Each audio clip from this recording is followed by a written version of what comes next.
The fishing news is brought to you by Interlux Marine Paint. Hey there, Toby Lapinski for the New England edition of the Fisherman magazine with this week's web video fishing forecast.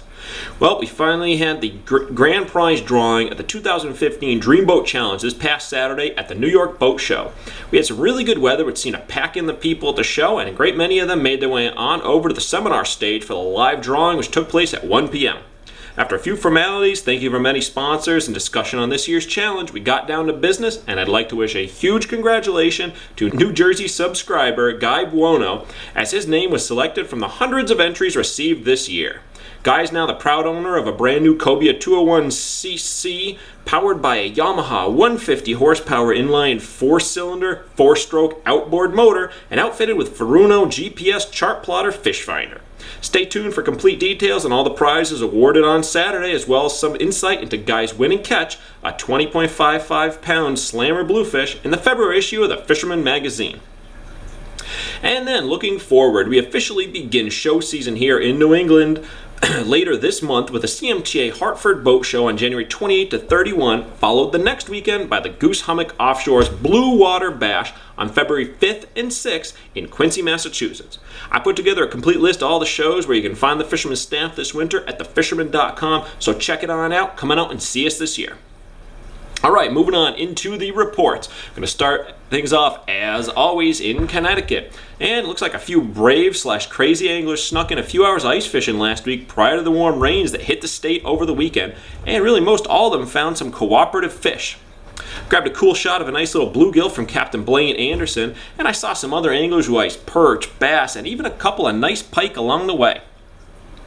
Some of the best reports I heard of included finding somewhere around 4 inches of ice, which is way too little for me to get out there, but that is pretty much all gone by now. This week's cold will get things back on track, but with the winds, they're going to slow the freezing regardless of just how cold it gets at night, so be really careful if you're going to try to head out there this weekend.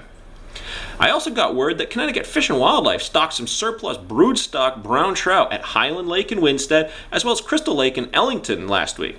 While these fish are nowhere near as large as last fall's broodstock fish that were dropped in the state, there's still some pretty quality fish, reportedly average around 3.5 pounds or so. All right, moving on into Rhode Island. Fishing remains lock and load out around Block Island for cod. Both the Francis Fleet and the 7Bs told me of some awesome fishing of late when Mother Nature allows them to sail. Both bait and jigs are producing fish, with most consistent bite is, as expected, being had by those anglers fishing with clams. They also report an influx of short cod mixed in with the catch, which bodes well for the future of this fishery. I'm also getting word that the unmentionables, as so many like to refer to them, have been present on most trips, but not really to the point of making fishing difficult.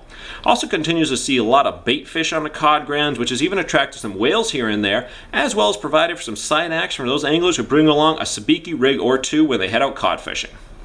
All right, lastly, up in Massachusetts, the crew at the Goose Hummock Shop has been making the best of the unseasonable weather of late, coupled with the great freshwater opportunities to be had on the Cape for both bass and trout.